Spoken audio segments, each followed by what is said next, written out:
Dyma ni felly rhag brofion yr adran ganolradd sydd gennym ni ar eich gyfer chi ar hyn o bryd ar 1 Gethin Lewis, ar 2 Darren Ffesi o Loegr, ar 3 Josh Watson, ar 4 Owain James, ar 5 Mika Dweci ac ar 6 Richard Morgan. Dipyn o ddiddordeb yma hyn, felly Mika Dweci wedi dod o'r holl ffordd Awstralia i gystadlu. Ond ar hyn o bryd, da ni rhoi sylw i'r rhif 2, sef Darren Ffesi o Loegr. A mae'r bechgyn yma, fel y gwelwch chi, yn licio cael yn bach o addurniadau arnyn nhw eu hunain. Maen nhw'n byw i'r gwaith cneifio yma. Dyma chi dipyn o gneifio. Ddi hwn yma'n hyn ar stondin yr rhif 3 Josh Watson. A wedyn da ni'n troi yn golygon rwan ar ystodiau hirion yma'n hyn ar stodi'n rhif 1 Mae Gethin Lewis. Dod rownd yr ysgwydd na rwan ar gyfer yr ochr sy'n talu, fel maen nhw'n dweud. Da ni'n gweld y pres yn dod, y binten o leia am gneifio oen, neu dafad ar hyn o bryd. 3 yn fan hyn ydy Josh Watson o Loegr i mewn am I drydydd oen. Mae yna 4 yn y gorlan, felly fydden nhw fawr iawn o amser yn gorffen yr rhain. 1 wedyn, unwaith eto Gethin Lewis fan hyn cneifio'n daclus iawn tra ar 4 Owain James o Benryn Coch.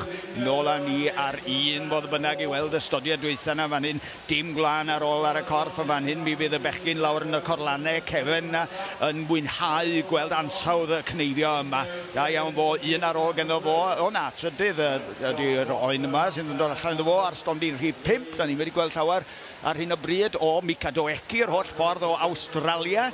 Siŵr o fod yn brofiadol iawn y sychdwr mawr yn Awstralia ar hyn o bryd. A mae yna sôn bod bobl yn gorfod gwaredu I da byw yn fanno. Da ni'n dioddau sychdwr anghyffredin wrth gwrs yma yng Nghymru. Ond dydy o ddim byd I gymharu'r argyfwng sydd draw yn Australia. Da ni'n cydymdeimlo efo'i sefyllfa nhw. Josh Watson ydy hwn ar 3. Mae'r cyflymdra'n dangos ar y lefel yma. Wrth gwrs ar profiad y bechgyn yma'n cneifio miloedd bob blwyddyn. Ac wrth gwrs maen nhw'n angen rheidiol un diwydiant defed ni.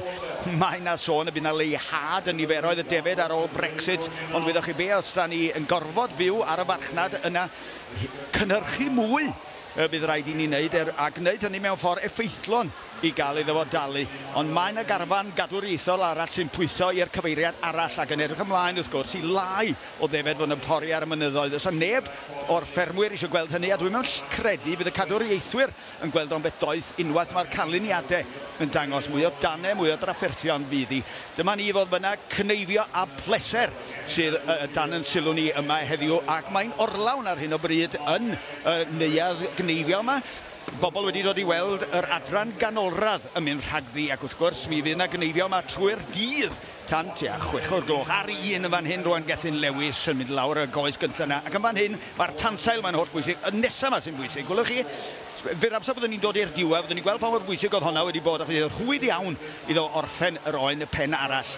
Tra wedyn, yn fan hyn, ar 3 mae Josh Watson o Loegr. A da ni'n cael cefnogaeth ar hyd a lled y byd i'r digwyddiad cneifio yma yn y sioe fawr. Mae wedi tyfu yn ddigwyddiad mor ddeniadol. Dyma'r lle I fod. Mae pawb o Brydain gyfan o'r 6 gwlad a thu hwnt yn edrych ymlaen I ddod yma yn arbennig I gneifio. Mae'r awyrgylch yn drydanol yma ac wrth gwrs mae safon yr ŵyn ac mae safon y cneifio yn rhagorol. A dyna ni felly. Josh Watson yn pwyso'r bot y goch. Sion gwarchad iddo fo. Cawn ni weld a'i fo fydd y gorau o ran ansawdd y cneifio.